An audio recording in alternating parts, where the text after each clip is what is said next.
Hai, kali ini saya akan membuat risoles rogut ayam.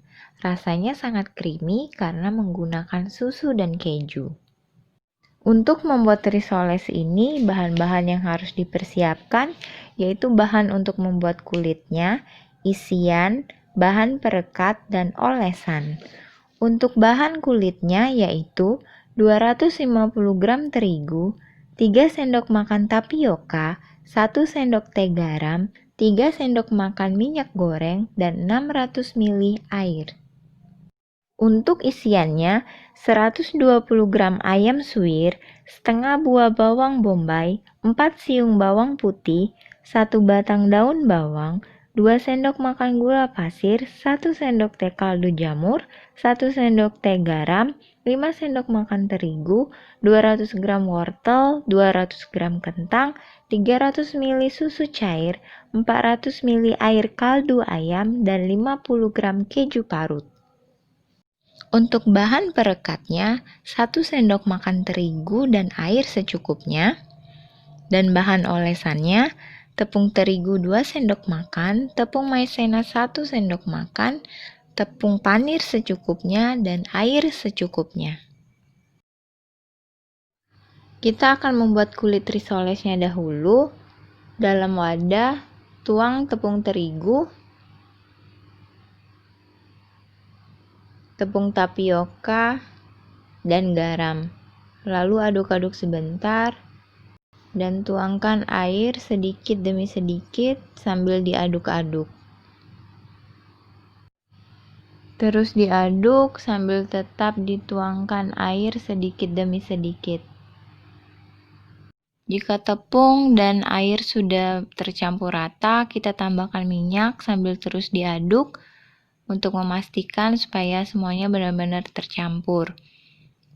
Jika sudah tercampur, kita akan menyaring adonan ini supaya ketika dicetak kulitnya tidak bergerindil. Ini adonan kulitnya yang sudah saya saring dan kita akan mulai untuk mencetak kulitnya.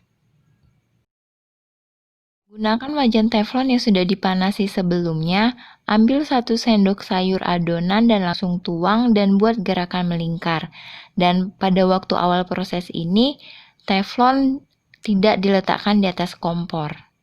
Jika sudah terbentuk melingkar seperti ini, teflon baru kita letakkan di atas kompor. Dan kita perhatikan bahwa warna kulit ini lama-kelamaan akan menjadi pudar. Dan lama-kelamaan bagian tepi dari kulit ini mulai mengering. Dan jika sudah bisa digerakkan seperti ini, berarti kulit sudah siap untuk kita angkat. Dan kulit risoles ini ternyata hasilnya cukup halus, walaupun tanpa penggunaan telur.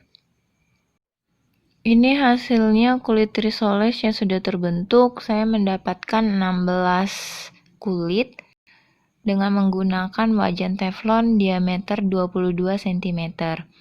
Dan kita akan gunakan kulit ini jika sudah agak dingin sehingga tidak gampang untuk robek. Sekarang kita lanjut untuk membuat isiannya. Untuk menumis isian ini saya menggunakan 2 sendok makan margarin. Pertama masukkan dulu bawang putihnya. Lalu masukkan bawang bombaynya. Jika sudah tercium bau yang wangi dari bawang putih dan bawang bombaynya, masukkan wortel dan kentangnya.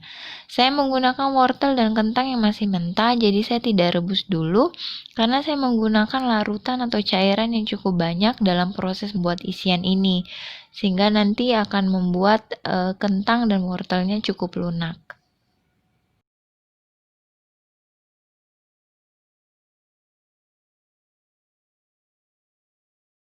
Tumis kentang dan wortelnya sampai setengah lunak.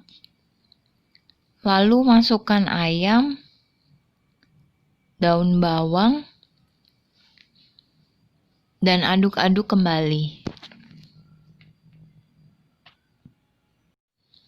Lalu masukkan terigu dan aduk-aduk dengan cepat supaya terigunya tidak menggumpal dan jadi gosong di bagian bawah dari wajan.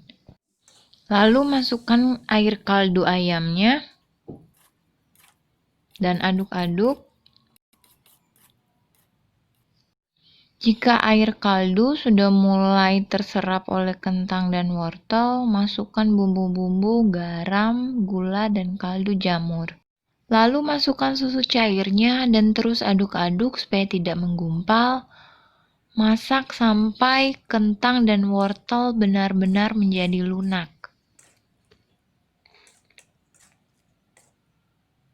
Jika kentang dan wortelnya sudah benar-benar lunak, terakhir kita masukkan keju.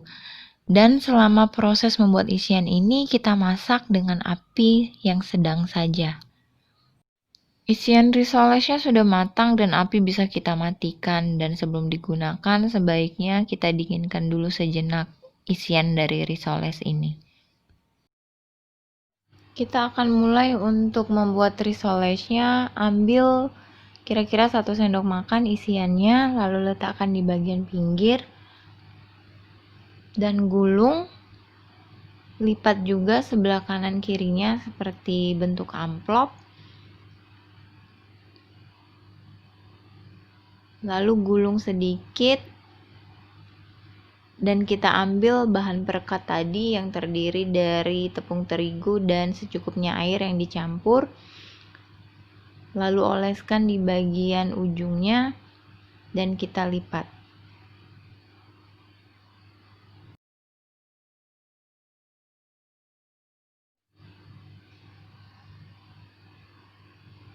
Kita lakukan lagi proses yang sama.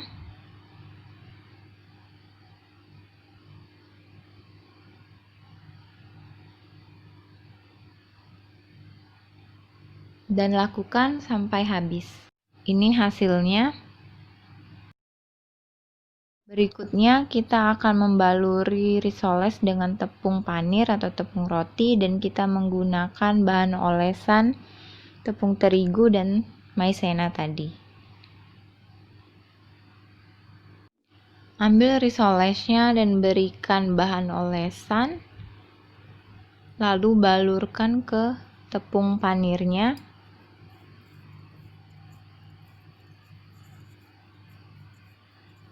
Dan agak ditepuk-tepuk supaya tepung panirnya melekat pada kulit risoles.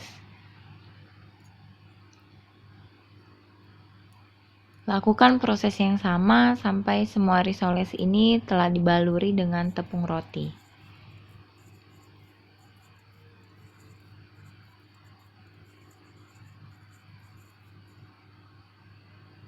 Ini hasilnya dan saya akan simpan dulu di kulkas bagian bawah selama 30 menit sebelum digoreng supaya tepung panirnya benar-benar melekat di kulit risolesnya. Panaskan minyak, lalu goreng risolesnya.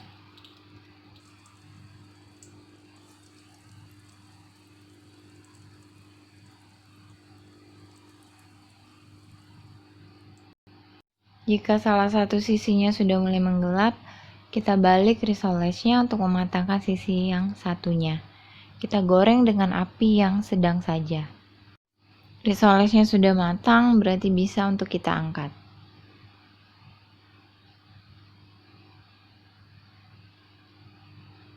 Ini hasilnya risoles yang sudah kita goreng tadi. Ini dia risoles ragut ayam. Terima kasih sudah menonton dan semoga berguna.